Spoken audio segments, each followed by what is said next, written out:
sebo, plato o kaldero. Tanggaling for everyday. Ganyan pag smart ang dishwashing paste. May double tanggaling formula. Tanggal ang sebo, tanggal ang bakterya. Pahit para walang bahid, linis fantastic sa metal at plastic. Number one ko to. Tanggaling-galing mo, smart dishwashing paste. ACS. May nagbago. May arte. May budget. Akala nyo lang yon. So solid. White Rose Papaya, wow, White Rose. White Rose Papaya, wow, White Rose. White Rose Papaya. May glow up with White Rose Papaya. White Rose Papaya. May puti power times 2 kasi may papaya at niacinamide. May shea butter and tea tree oil pa. Kutis sulit ang glow up. Glow up with White Rose Papaya. White Rose Papaya. Kutis sulit ang glow up. ACS. Sa lahat ng bagay, simula pa lang, siguraduhing max protection na. Kasi pag kulang ang proteksyon, baka madaling masira. Sa ngipin, dapat may max protection din. Max sa alaga ng Unique Toothpaste. With Max Protect Formula, help stop cavities before they start, while keeping breath fresh. Try Unique Maximum Fluoride Protection. Para max alaga, max protektado. ACS.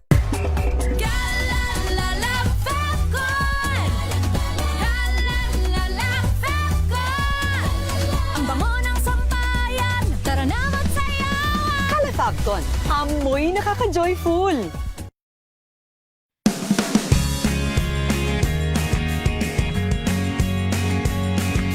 Now we are unboxing MX Sweet Coffee. Each box has 10 sachets of low-acid and sugar-free coffee. You can have it hot or cold. Bring it with you anytime, anywhere. Shop at Lazada, Shopee, and in leading drugstores nationwide.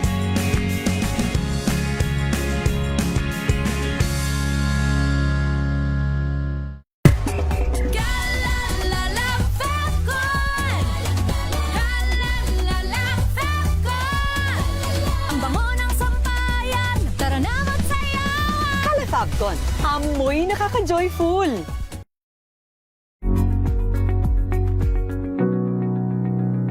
This portion is brought to you by ACS Manufacturing Corporation, ISO certified, maker of world-class quality Pride detergent.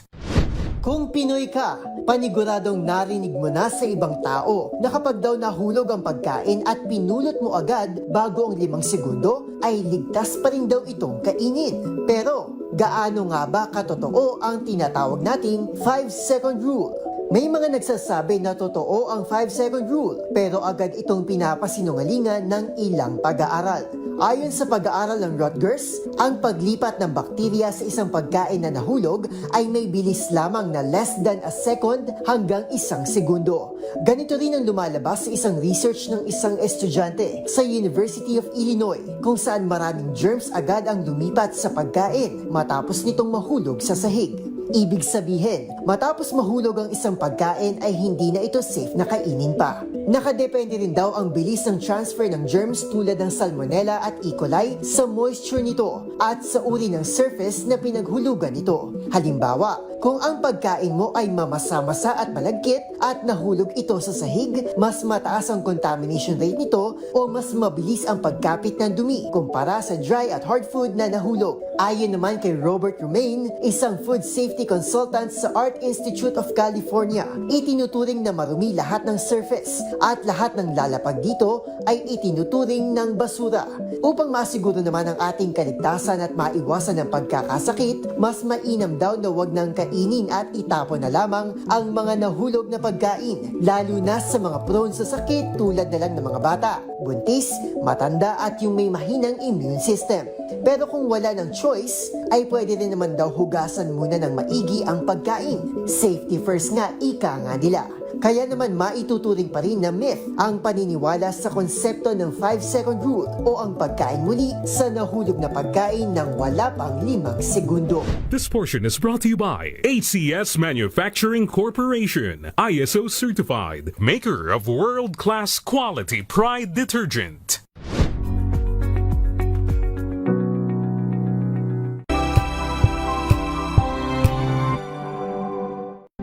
maagang balitaan, maagang usapan sa mga issue at balita. Kasama si Kuya Angelo Palmones sa Magandang Umaga Pilipinas. Mula Lunes hanggang Biyernes.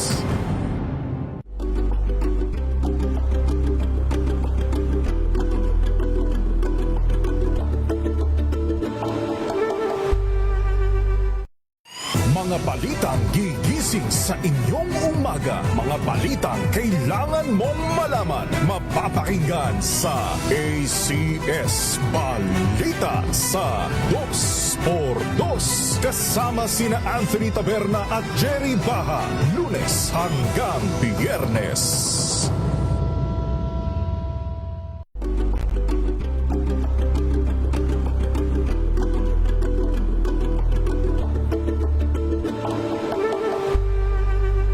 Alamin ang mga maiinit na isyung pambayan, mga balitang kailangan mong malaman, usapin sa pamahalaan, politika, ekonomiya at kabuhayan. Ito ang mga dapat mong malaman, pakialaman at pag-uusapan dahil kayo ang tinig ng mamamayan dito sa Damdaming Bayan. Live sa DZRH Radio, DZRH TV at DZRH Digital. Kasama sina Lakay, Deo Macalma at Elaine Apit. Araw-araw, Lunes hanggang Biyernes. Damdaming Bayan.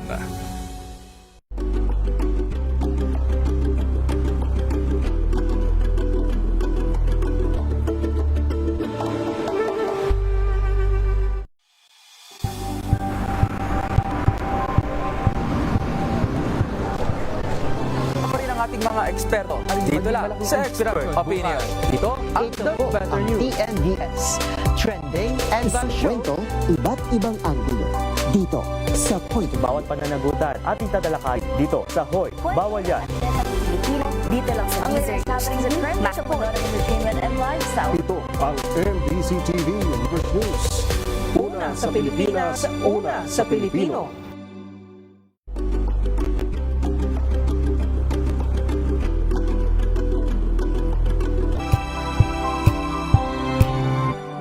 Pilipinas. Manila Broadcasting Company. DZRH. Member, kapisanan ng mga broadcaster ng Pilipinas. Pilipinas, 17 minuto na. Makalipas ang alas 5 ng hapon. Dahil ang pamamahayan kailangan laging patas. Ang pagtalakay ng bawat issue dapat laging parehas. Narito na ang balitaan at talakayang hihimay sa punot dulo ng mga issue. Bawat panig ilalahad sa publiko. Programang DZRH Balansyado. Narito na ang mga balansyado sa pagbabalita at komentaryo sina Henry Uri at Karen Oyo. Balansyadong balita. Pilipinas, araw ng Huwebes, sa 25 na sa buwan ng Hunyo taon 2026 sa ulo ng mga balansyadong balita. Posibleng mas-shooting sa isa na namang paaralan sa Leyte, napigilan. Paghaharap ng tax cases laban sa tinaguriang BGC Boys, inirekomenda ng DOJ. Controversial na Mary Grace Piatos kasama sa testigo sa impeachment trial ni Vice President Sara Duterte. Senator Alan Peter Cayetano, Marcoleta at 18 Maleta Boys inireklamo ni dating Senator Trillanes ng cyber libel. Panibagong bagyo, pumasok na sa bansa. Halos 32 patay, mahigit 700 na sugatan sa malakas na lindol sa Venezuela. Senior member ng kilabot na Luffy Crime Syndicate ng Japan na aresto sa Makati. At mahigit 2 billion pesos na halaga ng iligal na sigarilyo nasabat sa Cebu.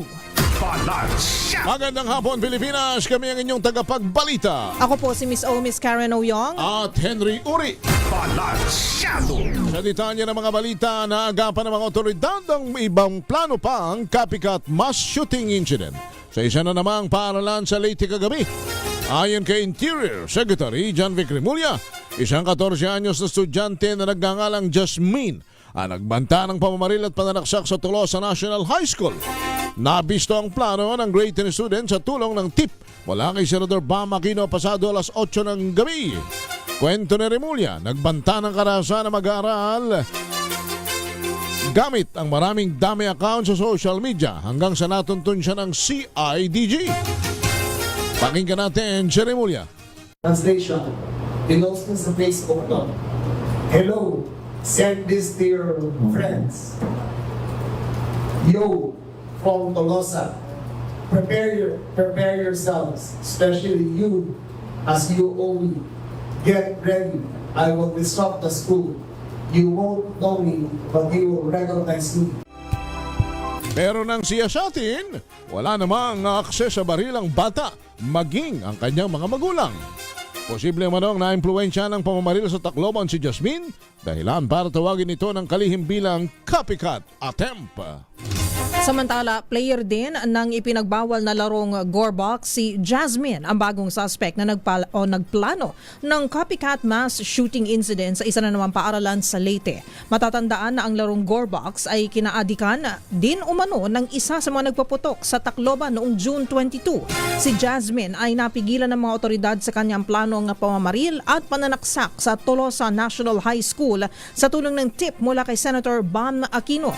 Pakinggan at panuurin po natin ulit si Interior Secretary John Vic Remulla. And Jasmine or her family had access to firearms. It is possible that she was influenced by recent shooting at San Jose National High School. Nanawagan si Remulla sa Kongreso na repasuhin ang implementing rules and regulations ng batas sa gun ownership maging sa juvenile justice system. Dahil kasi 14 na taong gulang din ang panibagong salarin, pinakawalan siya ng DSWD makaraang questionin. Samantala, nanawagan naman sa publiko si DILG Secretary John Vic Remulla na agad na i-report sa pulisya sa pamamagitan ng Hotline 911 kung merong naamoy na posibleng krimen na mga shooting sa anumang lugar sa bansa. Ito'y kasunod ng napigilang copycat crime na planong gawin sa isa pang eskwelahan sa Leyte. Sa isang pulong balitaan sa Campo Crame, sinabi ni Secretary Remulla na naamoy ng pulis ang planong copycat matapos makatanggap ng impormasyon mula kay Senator Bam Aquino.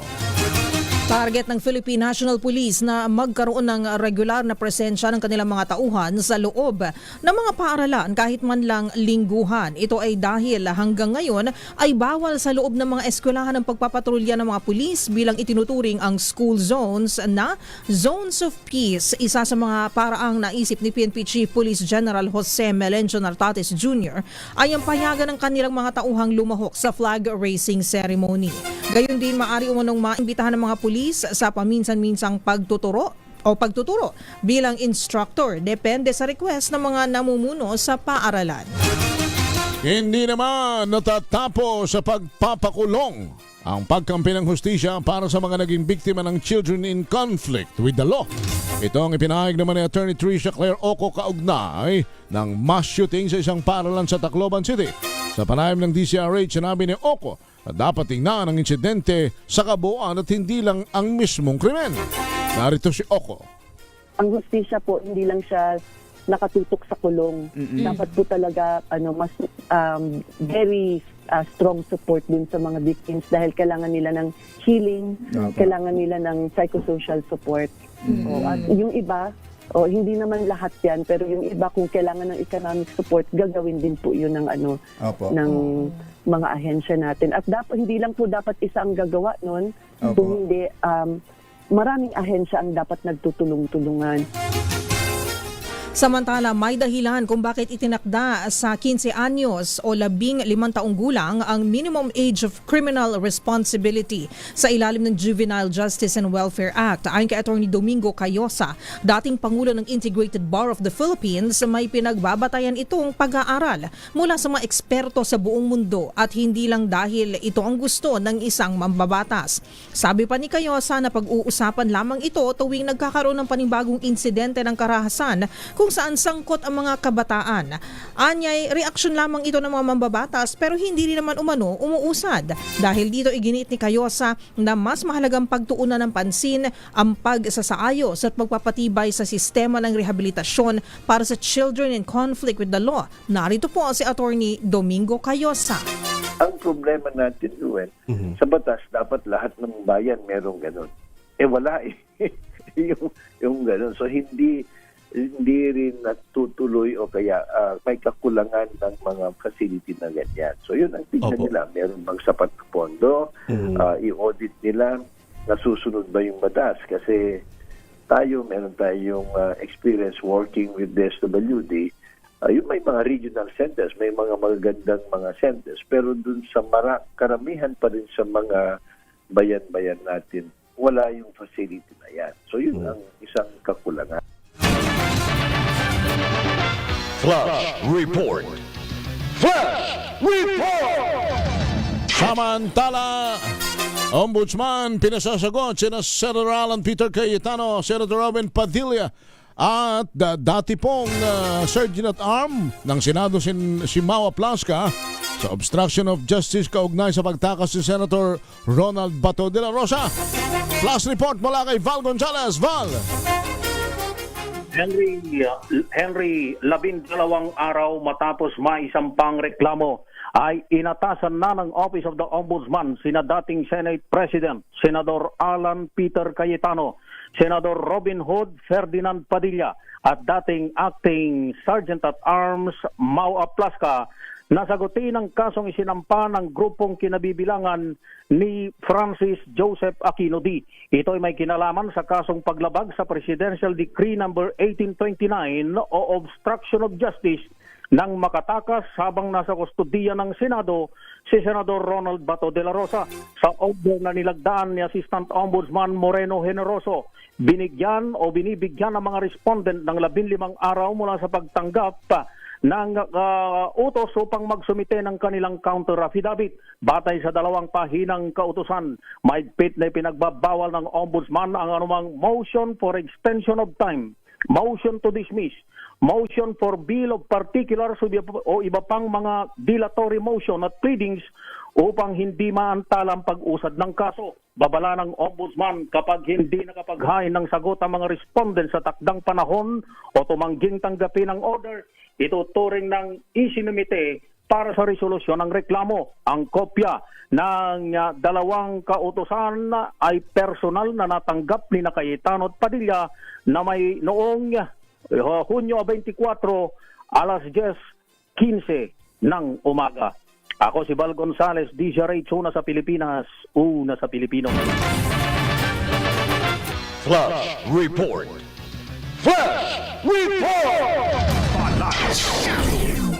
Maraming salamat Val Gonzalez. Samantala, inatasan na ng Philippine National Police o PNP ang Anti-Cybercrime Group o ACG na bantayan ng patuloy na pagkalat ng mga video at literato ng marahas na insidente sa Tacloban City at Cavite. Ayon kay PNP Chief Police General Jose Melencio Nartates Jr. na ang patuloy na pagkalat nito ay nakakaapekto lamang sa biktima, pamilya at iba pang mga estudyante. Umapila rin si Nartates na sa mga nagpo-post na iwasang i-reveal o ilantad ang pagkakakilanlan ng mga menor de edad na sangkot sa insidente. Nakipag-ugnayan na ang ACG sa mga social media platforms para tanggalin o i-restrict ang mga naturang content. Una nang umapila ang Bethel Academy sa Cavite at Commission on Human Rights o CHR na iwasan na ang pag-share alinsunod na rin sa batas ng child protection at privacy standards. 28 minuto na makalipas ang alas 5 ng hapon. Samantala, inirekomenda ng Department of Justice ang paghahanap naman ng 44 criminal tax cases laban sa tinaguriang BGC Boys of Bulacan Group of Contractors. Batay sa record ng Bureau of Internal Revenue, aabot sa 1.68 billion ang tax liabilities ng grupo na inakusang major player sa flood control scandal. Ayon sa BIR, nakakita ng probable cause ang DOJ para kasuhan ng tax evasion sina dating DPWH Bulacan Assistant District Engineer JP De Leon, Mendoza, First District Engineer Henry Alcantara at Bryce Erickson Hernandez. Nasa listahan ng House Prosecution Team bilang testigo sa impeachment trial ni Vice President Sara Duterte si Mary Grace Piatos. Itong kinumpirma ni Manila Representative Joel Chua, isa sa 11-man House Prosecution Team base sa pre-trial brief ng prosecution. Si Mary Grace Piatos ay tetestigo sa Article 1 o issue ng confidential funds laban sa pangalawang Pangulo. Ayon kay Chua, material witness si Mary Grace Piatos sa aligasyon ng maling paggamit ng confidential funds at unang lumutang ang pangalan nito sa investigasyon ng House Committee on Good Government and Public Accountability.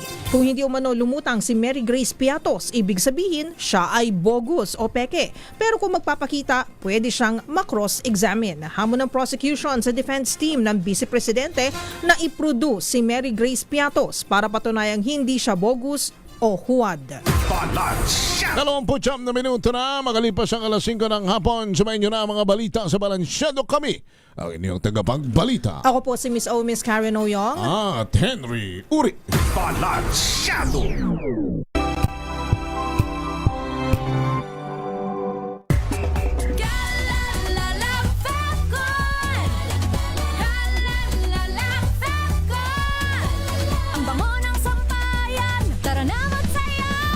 Fabcon, amoy nakaka-joyful.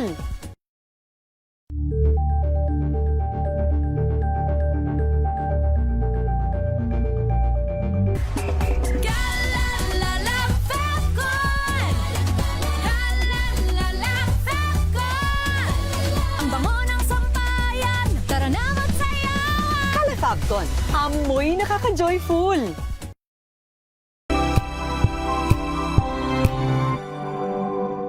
Hello, Washi! Laundry day na naman! Yay! Anong meron? Mancha ng chocolate, putik, may libag pa! Kaya natin yan! With Pride Washing Machine Detergent, may triple stain-away formula. Tanggal ang makapit, madikit, at malupit na dumit mancha. Kaya easy-easy ang labada. Mula noon hanggang ngayon! All you need is pride! All you need is pride! ACS!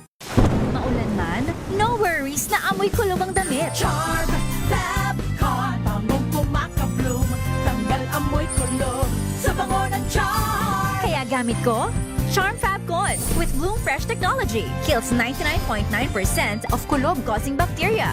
May aroma burst pa of thousands of flowers and berries. Ang sampay sa loob, no amoy kulog. Bangong kumakabloom sa Charm. Charm Fabcon. ACS. Tinesting, sinuri, siniyasan. Ang resulta? Super effective ang Shield sa pagpatay ng bakterya at virus. Shield Antibacterial Soap. Believe ang mga eksperto sa Philippine Nurses Association. At si Mami. Tiwala ako sa Shield. Shield Antibacterial Soap. Napatunayang mabisa. Ang mga nurse, tiwala. ACS.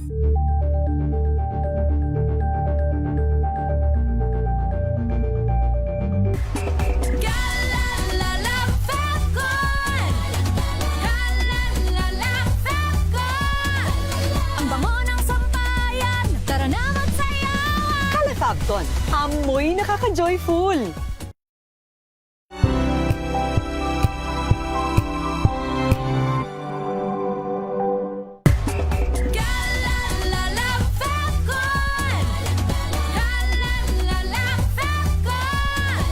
Ang bango ng sampayan, tara na magsayawan. Fabcon, amoy nakaka-joyful.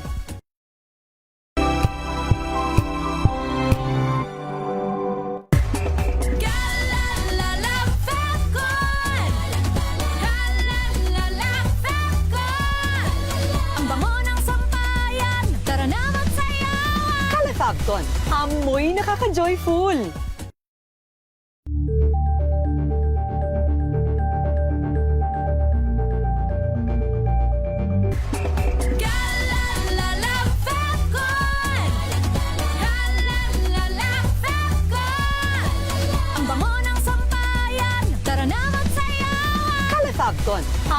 Amoy nakaka-joyful!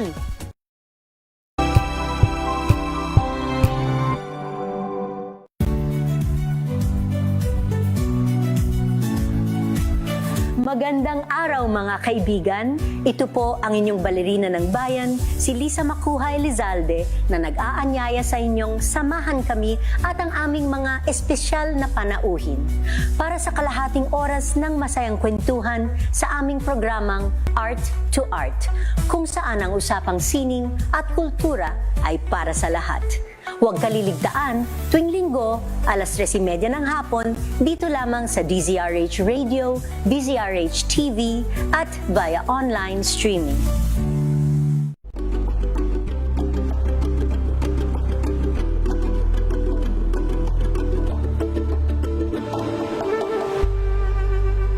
We've got you covered. From the hottest hits, exclusive interviews, kilig to the bones fan meet experience, and hataw performances of your favorite stars. Saturdays, 12 noon, dito lang sa DZRH TV.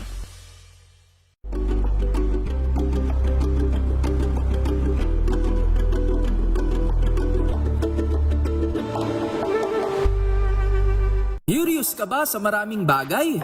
Kami na ang bahala dyan. Aalamin, tutuklasin at bibigyang linaw namin ang mga katanungang bumabagabag sa inyong isipan. Sa programa kung saan ang bawat sagot ay galing lamang sa mga eksperto. Ang Expert's Opinion, tuwing linggo alas 3 ng hapon, dito lang sa DZRH TV.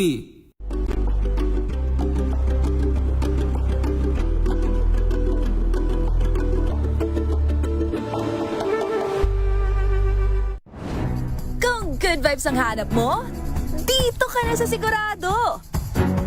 Mula sa mga istoryang nagbibigay ng inspirasyon hanggang sa mga kwentong may dalang solusyon. Mga balitang pampagaan ang pakiramdam at pampaganda ng araw. Hindi lang basta good news, kundi the better news. Mula Lunes hanggang Biyernes, 1:00 ng tanghali sa DZRH TV.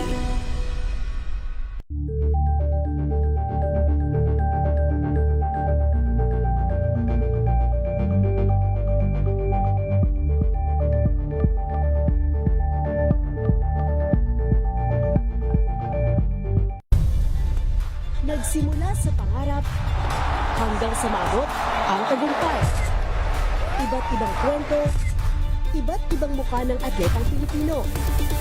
Mas pinatindi, mas pinalakas, at mas pinaaksyon sa Match Point tuwing Sabado, 12:30 ng tanghali sa DZRH TV.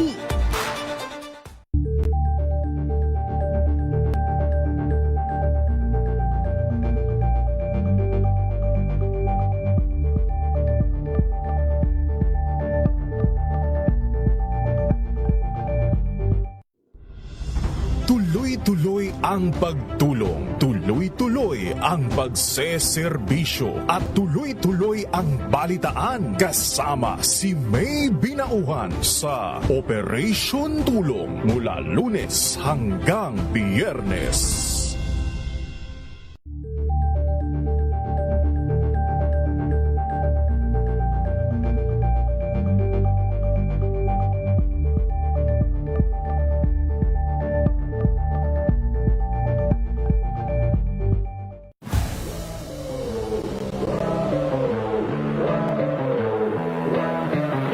Nakarinig lang ako ng bola sa court, takbo na ako dun sa... Sobrang grateful ko nung time na yon. Dream come true para sa akin. So sa isip ko lang nun, di ko to sasayangin. Dream ko to eh.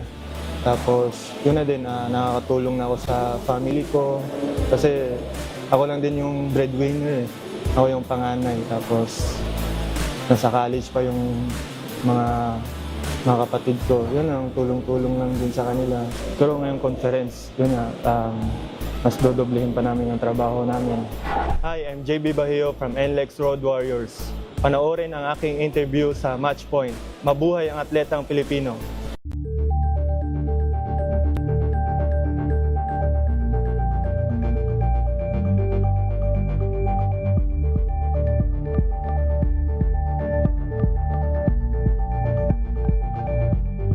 Saturday on Scene Zone.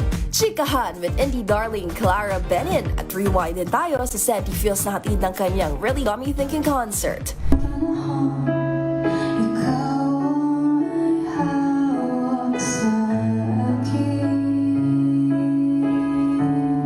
At kilalanin ng US OPM girl group na May May, humandang ma-LSS sa kanilang debut single na Telebong.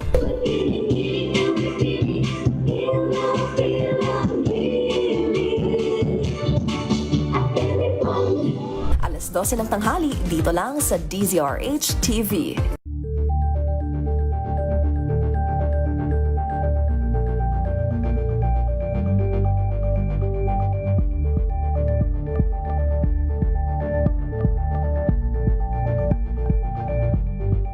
Maagang balitaan, maagang usapan sa mga issue at balita. Kasama si Kuya Angelo Palmones sa Magandang Umaga Pilipinas. Mula Lunes hanggang Biyernes.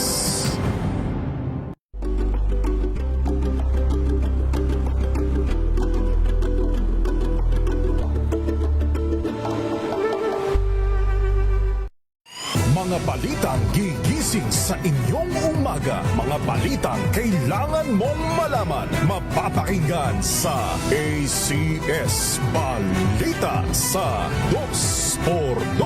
Kasama sina Anthony Taberna at Jerry Baha.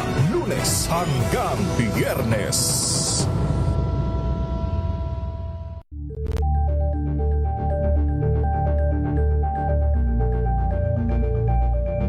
Alamin ang mga maiinit na isyung pambayan, mga balitang kailangan mong malaman, usapin sa pamahalaan, politika, ekonomiya at kabuhayan. Ito ang mga dapat mong malaman, pakialaman at pag-uusapan dahil kayo ang tinig ng mamamayan dito sa Damdaming Bayan. Live sa DZRH Radio, DZRH TV at DZRH Digital. Kasama sina Lakay, Deo Macalma at Elaine Apit. Araw-araw, Lunes hanggang Biyernes. Damdaming Bayan.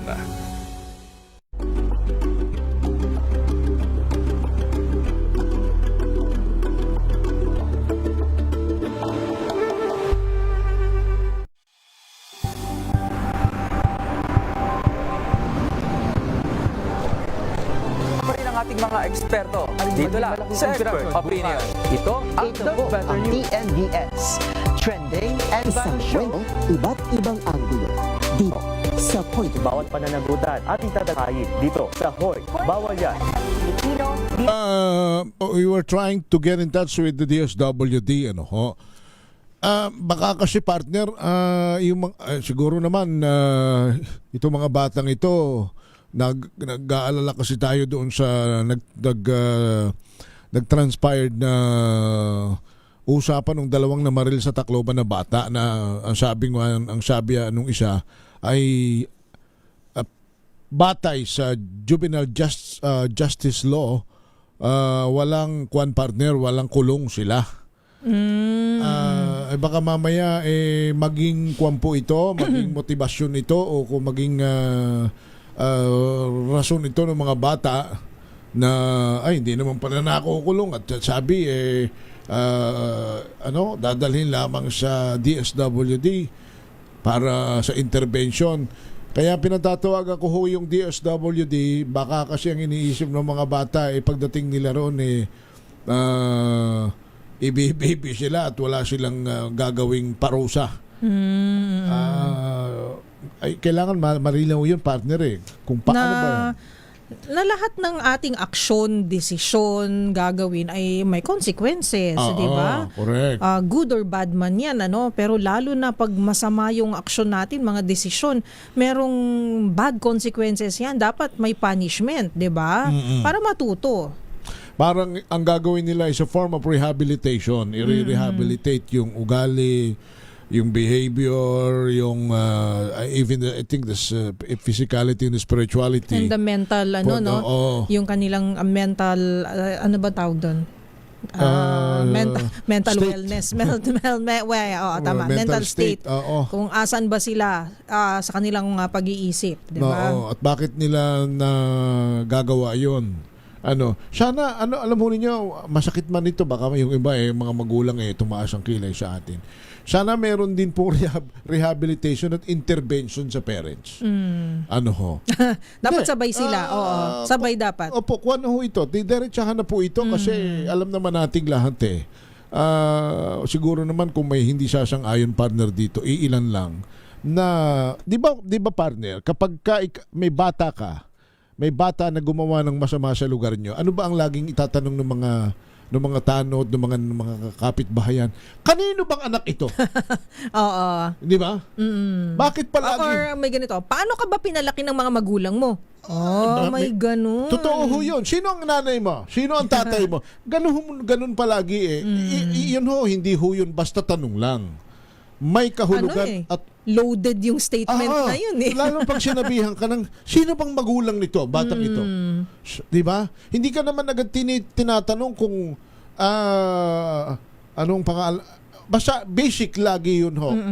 Minsan nauuna pa nga yun kung tatanungin ka ng anong pangalan mo, laging ang tanong kanino kang anak? Kasi pag sa maliit na barangay, ang anak ni Mang Henry, ayan na naman, nakatambay na naman doon, pakalat-kalat. Diba, ganun. Pero yun, sa probinsya. Yun ho ay punong-puno po yun ng konsepto ng pagiging magulang sa anak kung bakit itinatanong. Kasi nagre-reflect, sumasalamin ang pagpapalaki, pagdidisiplina, pagmamahal ng mga magulang sa kung ano yung inaakto, anong ginagawa, ang pag-uugali ng mga anak, di ba? Di ba pansin din ninyo, kapag meron namang bata na may ginawang mabuti sa kapwa at mayroon din namang narating. Ano ba ang sinasabi ng magulang? Siyempre pupuriin ang pati magulang. Anong sasabihin? Anong sinasabi pa rin? Anak ko yan. O mana sa akin yan. Hindi ba? Ang talino naman ng anak mo. Mana sa akin yan. Ay, alam mo, ang bait nung anak mo, may nadaan ng matanda na iika-ika na tatawid sa kalsada na hindi tinulungan. Parang anghel. Ay, anak ko yan. Di ba? Proud ka. Kasi tapos dadagdagan mo pa, ay araw-araw tinuturuan po namin yan magandang asal. Kasi yan ay galing sa iyong himaymay ng iyong mga laman, ng dugo ng iyong dugo ang iyong anak. Kaya kung ano man ang maging sa mata ng lipunan ng batang yan, hindi ka makakaiwas sa responsibilidad. At kung papuri-papuri, kung magiging proud, walang ibang pwedeng maging proud muna kundi ikaw magulang. Pero kung kahihiyan, 'di ba? Ganun din 'yun. Ganun din 'yun. So yun ho, yun ang yun siguro muna in fact, pardon. Sana yung mga magulang natin, pare-pareho naman tayong magulang na nakikinig, ganitong partner ko lamang po ay dalagang-dalaga pa, pero magulang po ako ng sige na, go ahead. Magulang siya ni Pedro. Pero si Pedro, disiplinado, ha? Pag sinabi ni Mama Karen na Pedro, behave. Pedro, upo. Tagalog yun. Marunong siya. Diba? Upo siya. Kita ninyo. Pedro, aalis ako, wag mag-iingay, magagalit kapitbahay. Nakikinig po yun. Pero kung ano man po ang estado natin sa buhay, kunyari ako, meron din ako mga pamangkin, 'di ba?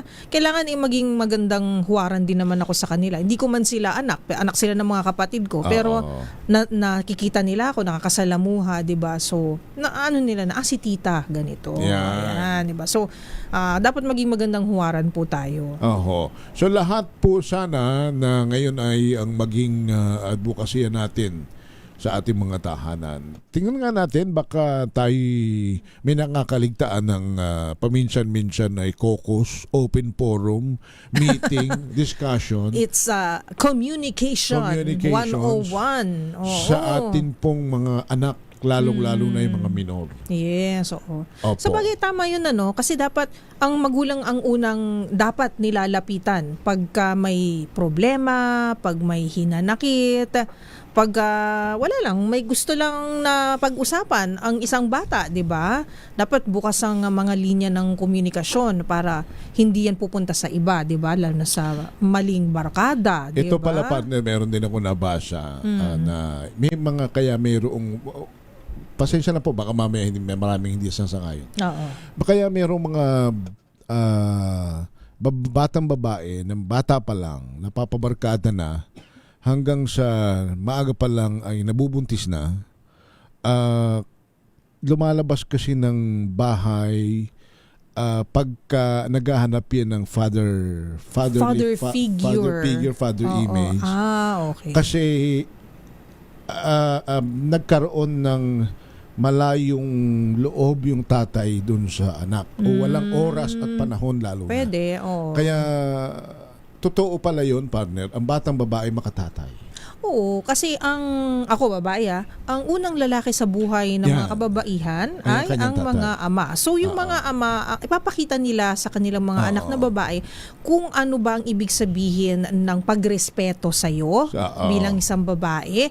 At kailangan ipakita din niya ng ama sa mga anak kung paano niya mahalin ang kanyang misis, ang ina ng mga bata. At pag yan ay hindi daw nakukuha ng batang babae sa tatay, lumalabas siya, naghahanap yan ng pagmamahal galing sa isang lalaki na pagka minsan naaabuso ng boyfriend, barkada. So hindi po natin linalahat kasi meron naman po na lumaki na single parent yung nagpalaki sa kanila, si nanay nila. Meron din naman na lumaki single parent, tatay yung nagpalaki sa mga anak na babae. So hindi po natin nilalahat. Pero may mga instances lang po. Oo, may mga kaso po na ganun po kasi. But generally, ganun ho ang ganun ang bata naghahanap ng emosyon sa labas. Pag babae naghahanap yan ng father figure. Pag lalaki naman, mother figure. Actually, Kaya ano sa psychology yan, ang Oedipus complex. Tapos sa Electra complex naman sa mga kababaihan sa psychology. Mamaya po si teacher si Dr. Camille Garcia mamaya kakausapin natin. Tatanungin nga natin yan. Para mapag-usapan natin paano ba hindi maiiwasan yung ganyan pangyayari. Kasi yung namaril po doon sa Leyte, although naniniwala rin tayo na masakit at hindi dapat po tayong nangungutya, nagbibiro, kasi joke is half meant, sabi nila. Birong totoo yan po kasi yung bagong gupit ka, sasabihan ka ng buhay pa ba ang barbero mo? Parte ano na yan standard joke na nga yan sa mga bagong gupit, kahit pangit, kahit maganda yung gupit mo, di ba? Buti na lang, di ka pikon, di ba? Tatawanan mo na lang. So yung pagkapikon mo, nagiging pikon ka lang kung paglabas mo ng bahay, may sama ka ng loob. Yun ho minsan tingnan natin, kaya minsan pikunin ng bata, pikunin ng tao, kasi hindi sapat yung nakukuha niyang atensyon, apeksyon at pagmamahal sa kanyang tahanan mismo. Kaya paglabas niyan, meron siyang puot na mabiro mo lang, ay mananapak na kaagad. May ganun, oo. Batang-bata pa lang, mainitin na yung ulo. Yes, pero kung yan ay sagana sa pagmamahal at atensyon, kahit biruin mo yan, ngingiti lang yan. Kasi alam niyang binibiro mo lang siya. Oo nga, no? May mga magkakapatid. Naalala ko si Sister El. Kinikwento niya, Sister El, hi. Kinikwento niya sa probinsya, di ba marami silang magkakapatid. Hindi naman siya, yung may mga kuya siya, may mga ate. Pag ikaw yung pinakabata, kasi malamang ikaw yung tampulan ng, di ba, ng asar, tukso. Kailangan, normal yan. Oo, kailangan matuto ka na huwag mapikon sa mga biro ng kuya mo, ng mga ate mo. Kaya ganun si Sister El ngayon. Matibay. Pero alam niya na kasi ang foundation nun ay mahal sila ng mga magulang nila, pinalaki sila ng mabuti, at yung mga tukso na yun ay biro. Na alam mo yun, parang laro, parang ganun. Nilalambing ka dahil alam mo na yung mga kuya at ate mo kung saan ang gagaling pag tinutukso ka. Pagmamahal yun. Ang batang kulang sa pagmamahal sa loob ng tahanan, paglabas niyan, ang gusto niyang matatamo ay apeksyon, positive, na hindi siya hindi siya makakarinig ng negative.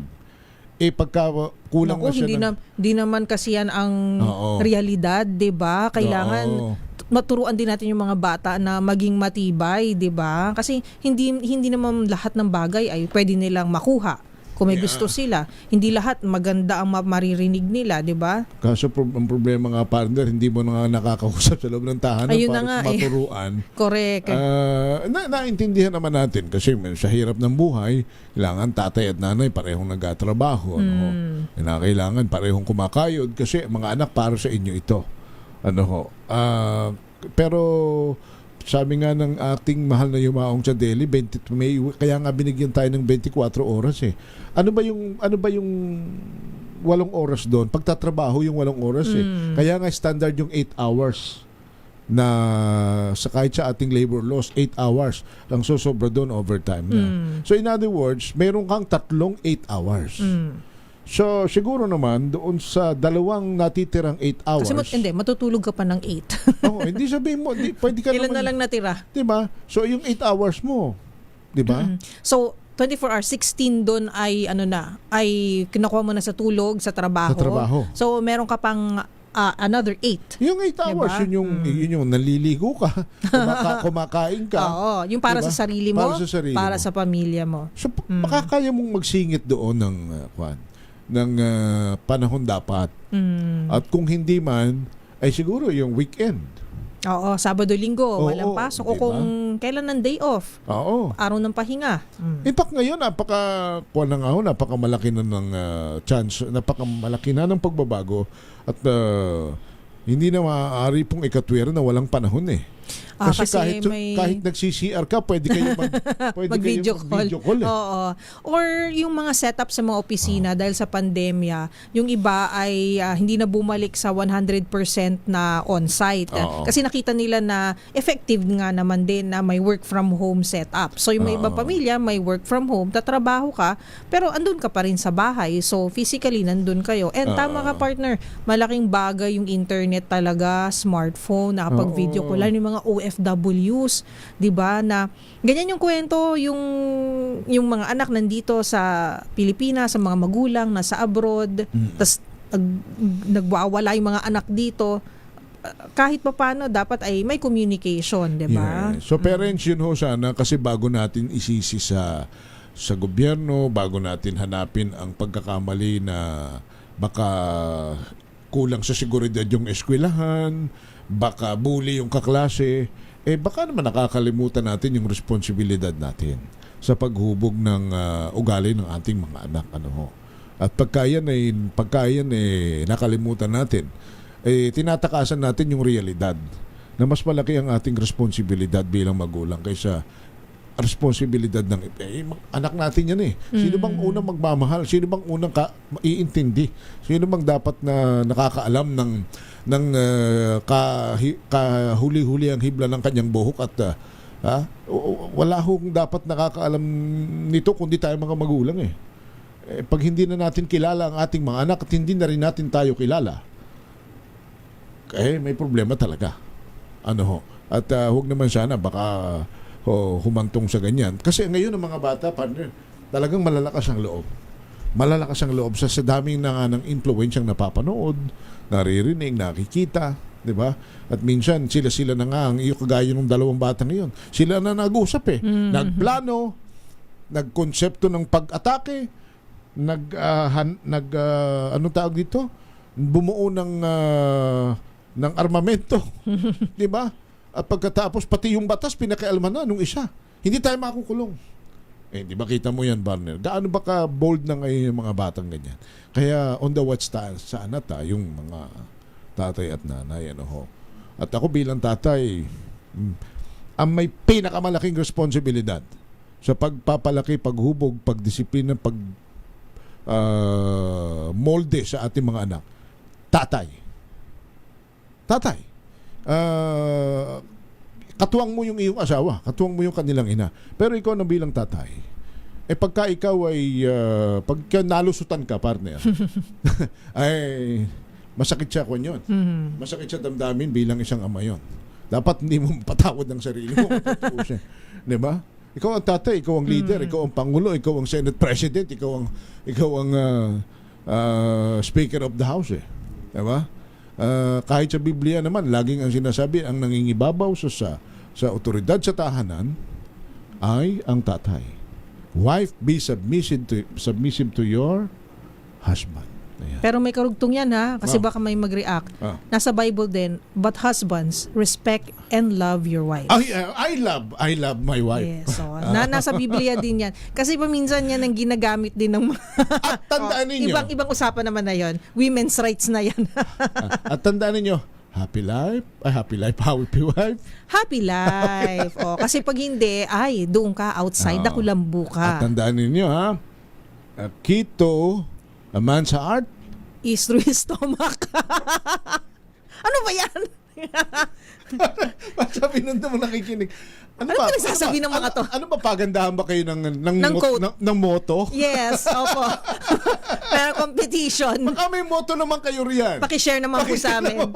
Ito, babasahin ko mamaya-maya. Dahil kailangan po namin itawid ang aming adlib. Dahil 5:59 na lang hapon. Ako si Henry Uri. At ako po si Miss O, Miss Karen Oyong. Balansyado. This time check. Wow, ang saya. Isang barangay na labada, puro mancha pa. Goodbye, pahinga. Mommy, isang laba lang yan sa Pride Bar Blue. May powerful stain-away enzymes na malupit sa dumit mancha. At di masakit sa kamay. Isang laba lang yan. Hello, pahinga. Hello, Pride Bar Blue. ACS. Hello, Washi! Laundry day na naman! Yay! Anong meron? Mancha ng chocolate, putik, may libag pa! Kaya natin yan! With Pride Washing Machine Detergent, may triple stain-away formula. Tanggal ang makapit, madikit, at malupit na dumit mancha.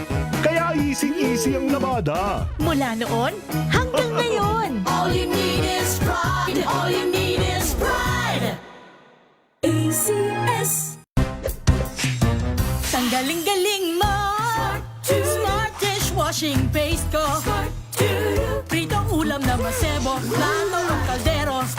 Tanggaling for everyday. Ganyan, pag smart ang dishwashing paste, may double tanggaling formula. Tanggal ang sebo, tanggal ang bakterya. Pahit para walang bahid, linis fantastic sa metal at plastic na bago to. Tanggaling-galing mo! Smart dishwashing paste. ACS. May nagbago. May arte. May budget. Akala nyo lang yon. So solid. White Rose Papaya. Wow. White Rose. White Rose Papaya. Wow. White Rose. White Rose Papaya. May glow up with White Rose Papaya. White Rose Papaya. May puti power times 2 kasi may papaya at niacinamide. May shea butter and tea tree oil pa. Kutis sulit ang glow May up. glow up with White Rose Papaya. White Rose Papaya. Kutis sulit ang glow up. ACS.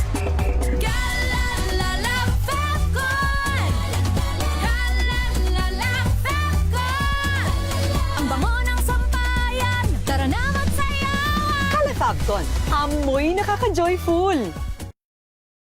Sinisiguro kong tama ang aking choices. Tamang pagkain, lifestyle, at ang partner ko, MX3 Capsule. Gawa ito sa ISO at GMP certified na planta. Tested and proven na may alpha, beta at gamma mangosteen. Helps avoid knee joint pain discomfort. Iwas-iwas sa sakit. Kailangan lang na long-term ang pag-inom. 2 capsules araw-araw. MX3, dito ako believe. Mahalagang paalala, ang MX3 capsule ay hindi gamot at hindi dapat gamiting panggamot sa anumang uri ng sakit.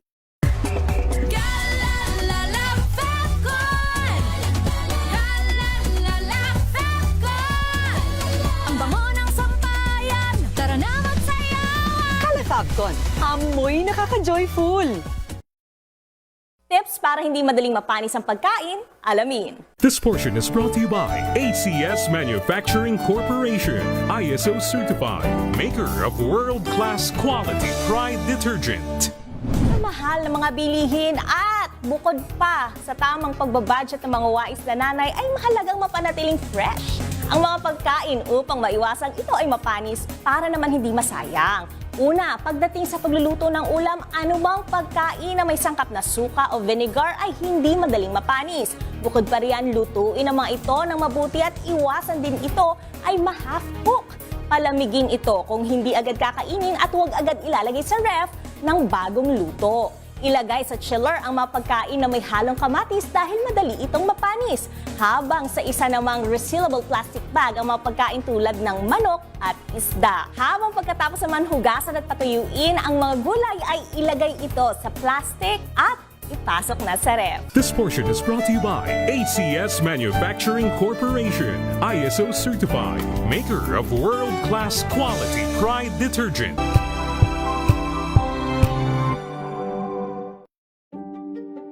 Buklatin ang mga pahina. Pakinggan ang boses ng lipunan. Tunghayan ang mga issue mula sa ibang katayuan. Nakakalungkot kasi deserve ba namin ng ganito? Na hindi nila alam kung ano talaga yung kanilang mga karapatan. Yung gobyerno, tinulungan nila yung kanilang magsasaka. Pinapatahimik tayong lahat using various laws. Through education, kayang-kaya nating baguhin yung ganitong klaseng pag-iisip. Isang kwento, iba't ibang anggulo. Dito, sa Point of View.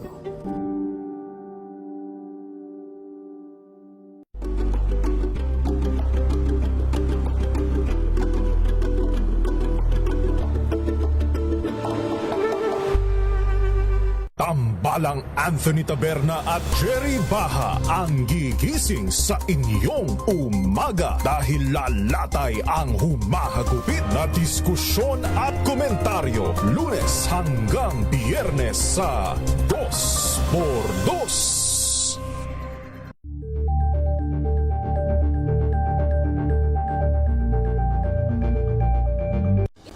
Ng naitalang 17 individual na ang kanilang naaresto. Metro Manila Development Authority o MMDA ang No Contact Apprehension Policy o NCAP sa Metro Manila. Sa ang ilang mga dokumento ay peke. Hindi rin legal ang employment na ipinangako sa kanila. Sa mata ng batas, mananagot ang sangkot at may sala. Dahil sa bawat paglabag, may karampatang parusa. Alamin ang mga pananagutan sa likod ng mga bawal. Dito sa Hoy! Bawal Yan, tuwing Sabado, alas 11:30 ng umaga. Dito lang sa DZRH TV.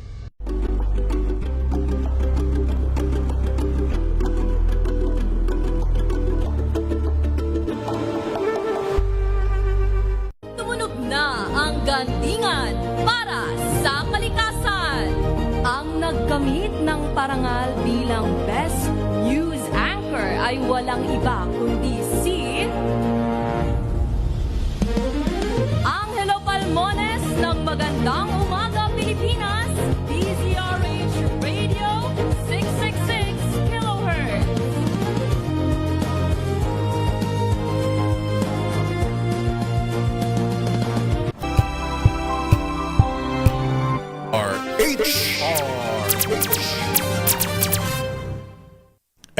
Si Dr. Camille Garcia, ang atin pong resident psychologist, busy-busy po kanya ating hihiramin muna ho yung kanyang napakahalagang oras para matulungan tayo na nuy-nuyin kung ano ba talaga ang ugat at paano ang solusyon dito sa mga kabataang nariligaw ng landas. Si Dr. Camille Garcia, nasa linya na natin via Zoom. Dr. Camille, magandang gabi na po sa inyo.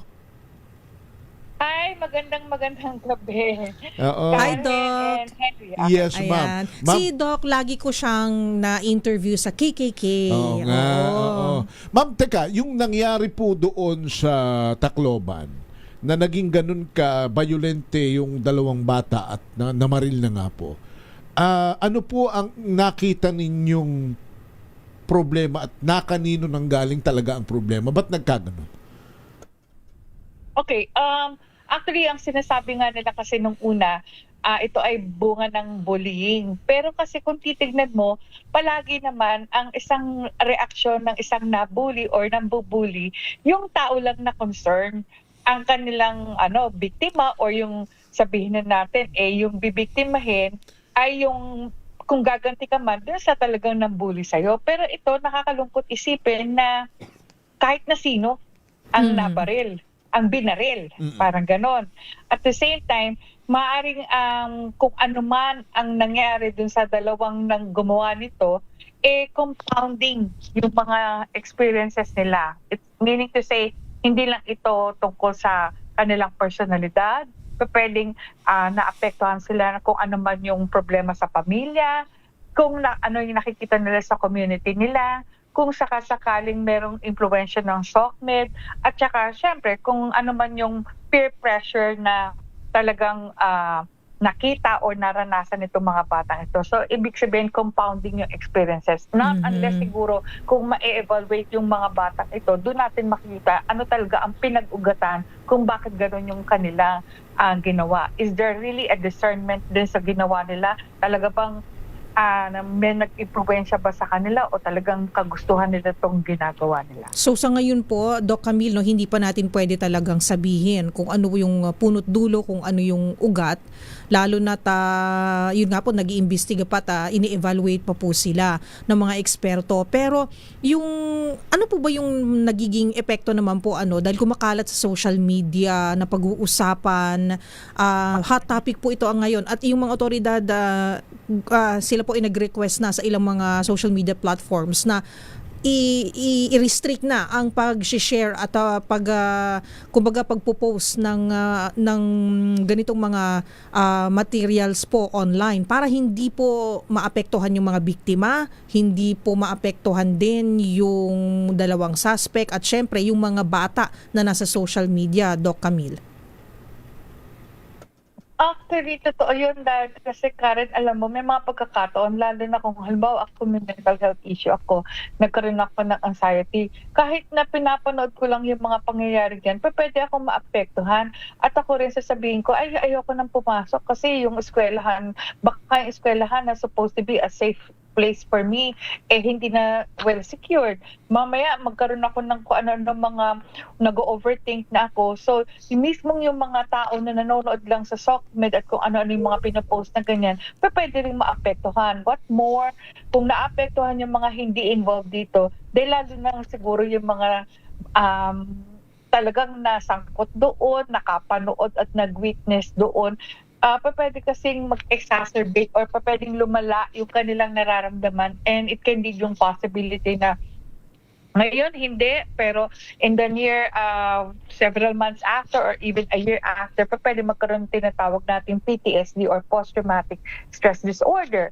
And then syempre para doon sa mga namatayan, it is a long-term grief at hindi lang iba yung counseling ang importante dito kasi napakahirap din para sa kanila na mag-move on. So, ang dami, halo-halong possibilities na ng emosyon, ng yung gagawing therapeutic intervention para talagang ma-desensitize itong pangyayari na to. Kasi hindi naman pwedeng immediately meron ganito, parang band-aid solution lang ang kinakailangan para maayos ito. Hindi. It's a long-term thing. Doktora, sa mga magulang na nakikinig, papaano ho ba bumuo ng isang anak na hindi magiging violente, hindi magiging pikunin, hindi ho magre-resort sa siya ang nambubuli o kung mabuli man ay magiging pasensyoso?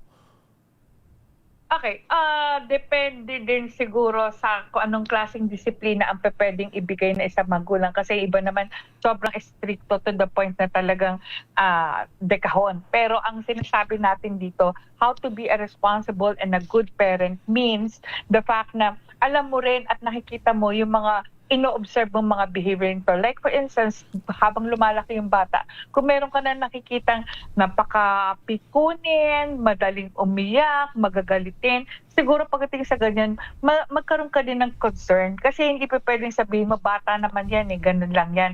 What if kung nakikita mo na bata pa lang at 2 or 3 years old, pag binigyan mo ng laruan, so imbis na talagang lalaroin niya yun, itinatapon, hinahagis, iba pa to dun sa mga nag-aalaga sa kanya. Then secondly, yung nakikita mo na parang merong walang ginawa kundi magsisipa na ganun sa mga sa pader, yung mga may mga ganung klase, at least kailangan magkaroon ka ng immediate na action na hindi ko naman sinasabing sasaktan or whatever. Ang punto dito is sabihin mo na mali yung ganitong klaseng behavior at dapat itinatama. Kausapin. Hindi naman din natin pwedeng kasi baka mamaya hindi rin alam ng bata kung paano express yung galit niya.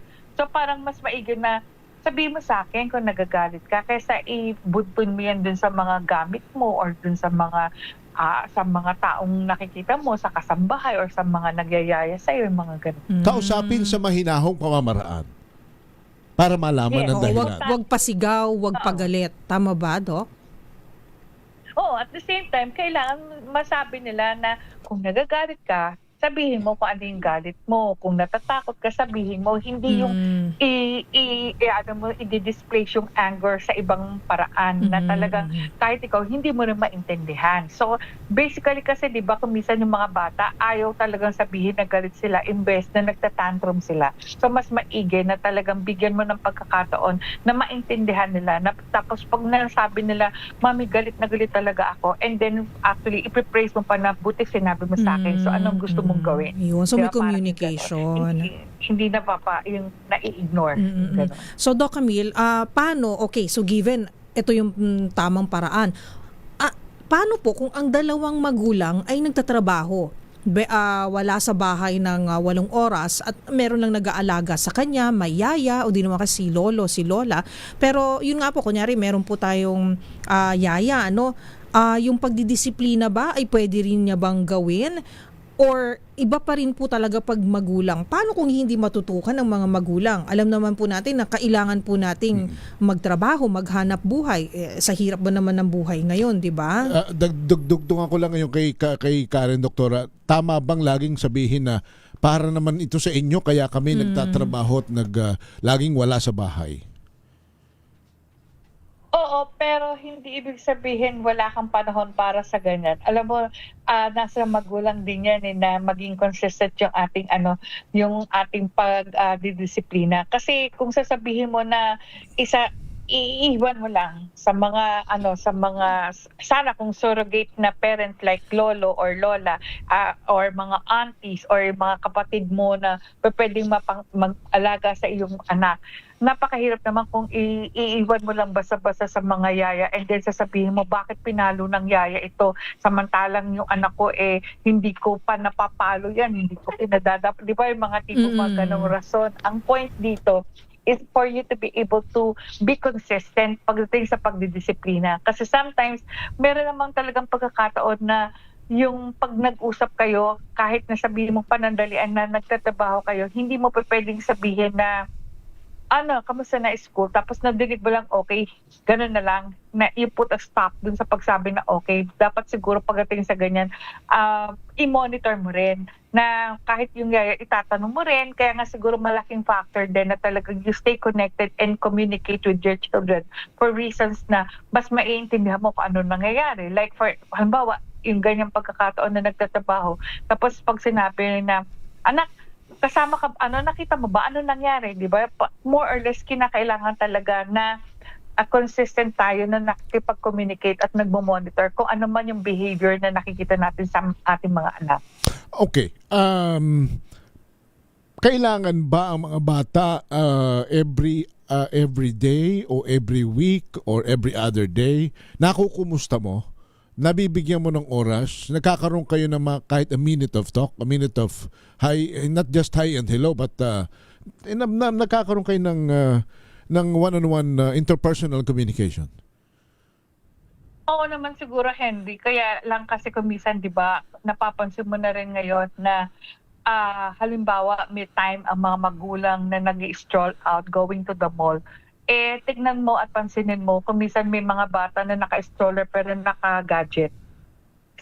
So hindi ko alam kung ano yung kung ano yung bonding time doon na nagga-gadget yung bata habang nasa stroller samantalang supposed to be usually, di ba tayo pagdating sa ganyan, ang iniisip natin magkaroon ng pagkakataon na makiband ka sa anak mo kahit na bata pa lang din siya. And then makikita mo during the time naman na nasa restaurant, lahat nagsa-cellphone. So paano magkakaroon ng tinatawag nating bonding moments or talagang kakamustahin mo kung tayo masyado nating ini-enjoy pa rin na makikipag-communicate tayo din or makikipag-connect tayo kung ano ba ang ginagawa natin sa ating mga gadget or tablet. Ay, yung mismo pati nga mga magulang paminsan, napapansin natin sila din naka-gadget. So So, paano sila magko-communicate? Pero, Doc Camille, siguro, balikan ko lang din itong isang balita na nabasa namin kanina tungkol dun sa minimum age of criminal responsibility. Alam ko po medyo mabigat po ito na usapin. Meron pong kasamang legalities po ito, no?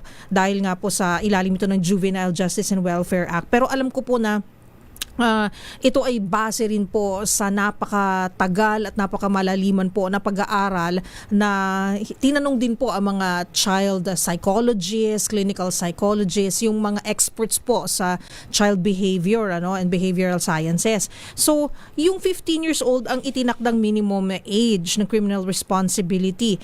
Pero may mga mambabatas gusto nila na babaan pa po. Pero may mga nagsasabi na this is based kasi on studies at hindi lang basta porke merong ganitong mga insidente ay nag-knee-jerk reaction na sige ibaba na natin yan. So ano po ang stand ng mga clinical psychologists, mga child behavior experts po pagdating sa usapin na ito, Doc Camille? Okay, kung sasabihin mong ipapaigting ngayon o patupad yung ganyang klaseng batas, it's not necessarily a solution. Yung parang automatic magkakaroon ng pagkakataon na magagawa na magiging liable yung mga batang kahit na menor de edad. Ang punto dito, yung sistema na involved dito. Will it be a good way para sabihin natin marerehabilitate yung gumawa ng krimen, or it's just a way na parang ikukulong mo lang ba yung mga bata na gumawa ng ganitong klaseng krimen? Kasi siyempre yung sistema, no, dahil kasi kung napansin nyo na nung nabanggit na sinabing ganon na nung 15 years old, 'di ba sinabi daw dun sa nakahuli sa kanya, makukulong ba ako? So more or less, meron silang discernment na alam nila pag 15 years old sila hindi makukulong. And below, hindi sila makukulong. Di ba? Parang yung ganon. So nagkaroon na ng discernment na ganon. Unfortunately, more than 15 years old siya. Kaya talaga siguro technically speaking, siya ay makukulong. Pero ang point dito, pag nakulong ba, ano ang hakbang na gagawin para sa ganun? Talagang itong mga batang ito, magkaroon ng reformatory ba o ang sistema o talagang ganun lang? Kasi syempre kinakailangan din tignang maigi kung pag nagawa ito, ano yung mga rekomendasyon? Kasi saan ba sila lalagay?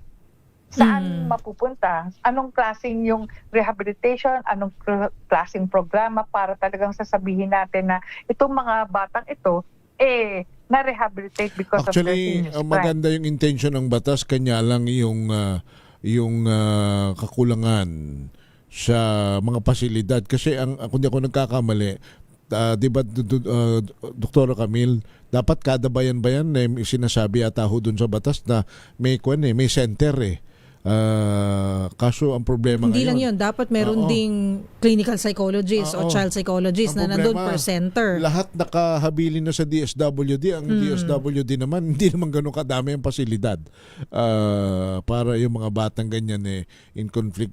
Anyway, Doktora, siguro hindi naman ito ang magiging last discussion natin with this. Kami po yung nagpapasalamat sa inyo at statement na lang sa mga nakikinig po sa atin, magulang, parents, teacher. Okay, siguro bilang isang magulang, pagdating sa ganyan, kayo siguro ang unang makakapagsabi kung paano ang inyong mga anak ay madidisiplina. You have to be very consistent in terms of your discipline. Kasi kumisan tayo, pag sinabi natin na ang magulang grounded ka, pero pag sinabi ng lola na kailangan, bakit? Anak ko, apo ko yan. Tapos sasabihin, ma, hindi pa pwede. Pero sabihin, nagpunta ako dito para sa apo ko. So nakikita mo na kung hindi naging consistent ang discipline, pwedeng alam na nung bata kung anong gagawin nila o reaction.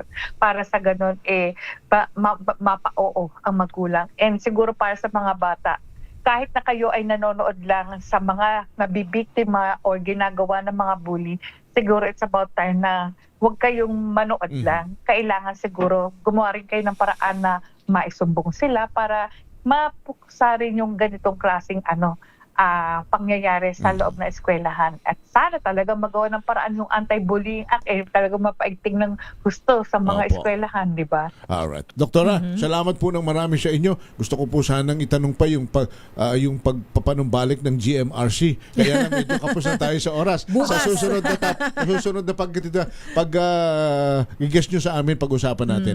Doktora, salamat ng marami sa inyo for joining us. Thank you po. Thank you, Doc Camille. Si Dr. Camille Garcia, isang clinical psychologist. Suki na natin sa DCRH. Napakinggan, napanood nyo ang kanyang po mga advices. Samantala, lumako muna tayo sa mga report. Malacanang inalmahan ng pahayag na Senator Alan Peter Cayetano na nakapokus lamang ang administrasyon sa impeachment ni Vice President Sara. RH14, Let Narciso. Let. Kinontra ng Malacanang ang paratang ni Senate Minority Leader Alan Peter Cayetano na nakatuon na lang ang administrasyon sa impeachment trial ni Vice President Sara Duterte habang napapabayaan ang investigasyon sa iba pang issue kabilang ang flood control scam. Ayon kay Palace Press Officer Claire Castro, walang batayan ang naturang pahayag dahil tuloy-tuloy ang ginagawang investigasyon at aksyon ng mga ahensya ng pamahalaan sa iba't ibang kaso. Binigyan din ni Castro na tuloy-tuloy ang pagkilos ng iba't ibang ahensya kabilang ang National Bureau of Investigation, Department of Justice at Office of the Ombudsman sa pag-iimbestiga at pagpapanagot sa mga sangkot sa anomalya sa flood control projects. Sabi pa ni Castro, kahit sa mga pulong ni Pangulong Ferdinand Marcos Jr. kasama ang mga miyembro ng gabinete ay hindi na pag-uusapan ang impeachment trial. Dahil dito, hinamon ng palasyo si Cayetano na ipaliwanag kung saan nito hinuhugot ang kanyang mga kwento. Hindi po focus sa impeachment trial. Sa totoo, pag nagmi-meeting po ang Pangulo with the Cabinet Secretaries, hindi po na pag-uusapan ng impeachment. So saan po kaya hinuhugot ng dating Senate President Alan Peter Cayetano ang kanyang mga kwento? Ito si Let Narciso para sa DZRH. Una sa Pilipinas, una sa Pilipino. Maraming salamat, Let Narciso. Samantala, 90-day suspension kay Senator Jinggoy Estrada. Ipinatupad na. Ibalita mo yan, RH28, Raymond Dagpaas. Ipinatupad na ng Senado ang 70 araw na suspension na ipinataw ng Sandigan Bayan kay Senador Jinggoy Estrada dahil sa kaso nitong plunder kaugnay sa flood control anomaly. Ito ang kinumpirma ni Attorney Renato Bantog Jr. na siyang Senate Secretary. Noong Lunes, June 22, ipinadala na ni Senate President Sherwin Gatchalian ang notice sa opisina ni Estrada na ipinatupad na ang suspension order. Dahil dito ay 70 araw na suspendido ang sweldo at allowances ni Senador Jinggoy. Paniwala ni Bantog, kasama sa suspension ng senador ay hindi rin ito maaring maging senator judge sa impeachment trial ni VP Sara Duterte. Nilinaw nito na dahil pendente lite ang suspension order ng Sandigan Bayan ay automatic itong lifted pagkatapos ng 70 araw.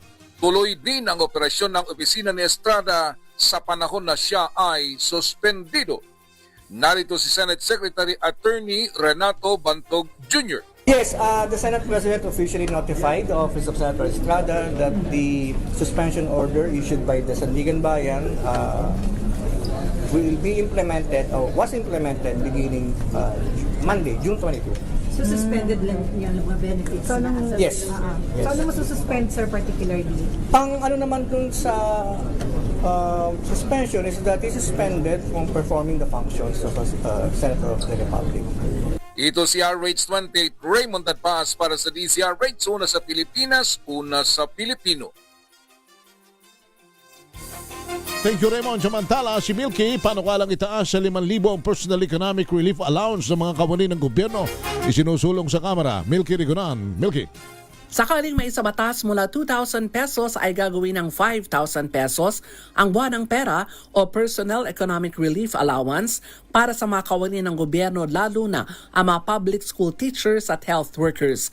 Ayon kay Representative Brian Yamsuan ng Parañaque, 2,000 pesos ang pera na natatanggap ng government personnel sa loob ng 17 taon. Sa House Bill 9475, sinabi ni Yamsuan, mataas na ang presyo ng lahat ng mga bilihin pero nanatiling nakapako sa 2,000 pesos ang pera ng mga government personnel. Sabi ni Yamsuan, para maramdaman ang layunin ng pera na economic relief relief. Napapanahon na itong itaas sa 5,000 pesos. Sa bill ni Yamsuan, magsasagawa ng review ang DBM, Civil Service Commission, Department of Economy, Planning and Development kada 3 taon. Ito ay sa posibleng adjustments sanhi naman ang inflation, cost of living indicators, fiscal sustainability, pondo ng gobyerno at iba pa. Ako si Milk Reguna nagulat para sa DCRH, una sa Pilipinas, una sa Pilipino. Thank you. Thank you, Manang Milky. At bago po tayo mag-kring-kring, panalo promo, binabati lang natin partner ng ating kaibigan na si Police Colonel Vicente Cabatingan. Dahil siya po ay, bukod siya po ay naging Metrobank Foundation Outstanding Filipino Police Officer noong 2012. Ngayon, si Colonel Cabatingan na po, ngayon ang Chief ng Regional Intelligence Division ng PNP Region 4A. So, Colonel, Congrats po. congratulations, sir. Promoted. Mabuhay po kayo, yes. Police Colonel Vicente S. Cabatingan. Siya na ngayon ang Chief ng Regional Intelligence Division ng Region 4A at congratulations po. Salamat sa pagkaka-aresto dito sa matagal ng wanted sa 10 counts of rape, partner.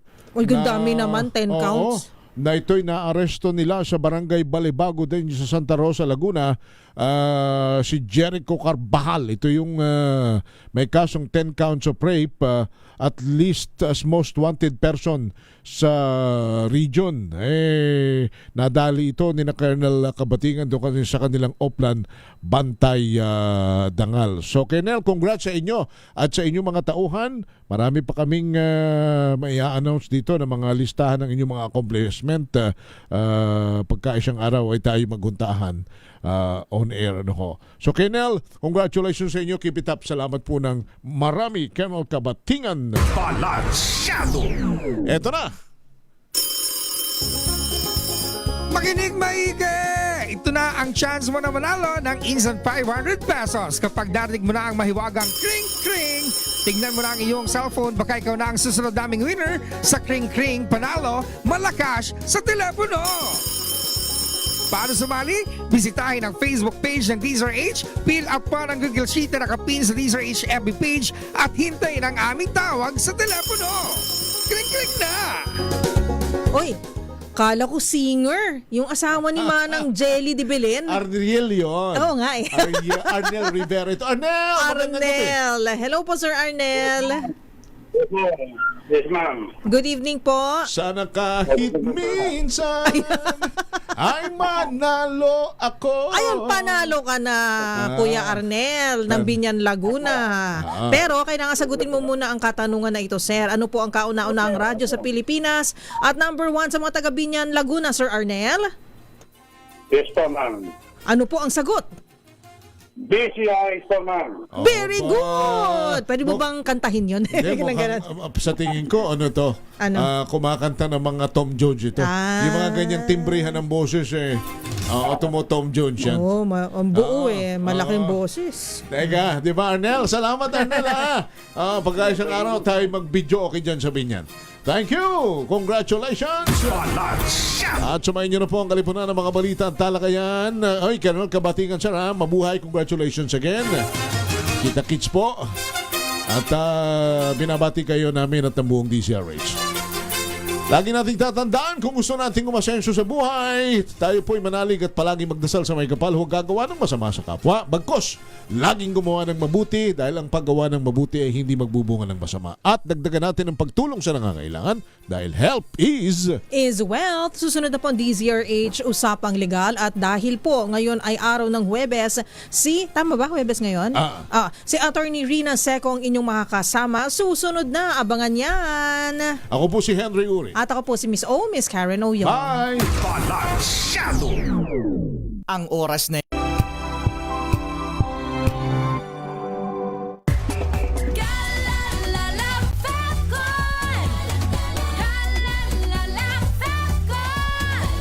Ang bango ng sampayan, tara na magsayawan. Calafabcon, amoy nakaka-joyful.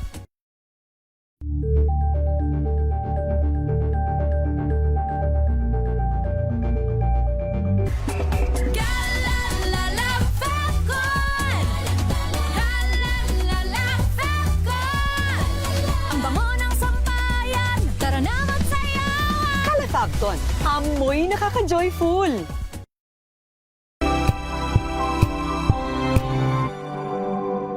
Hello, Washi! Laundry day na naman! Yay! Anong meron? Mancha ng chocolate, putik, may libag pa! Kaya natin yan! With Pride Washing Machine Detergent, may triple stain-away formula. Tanggal ang makapit, madikit, at malupit na dumit mancha.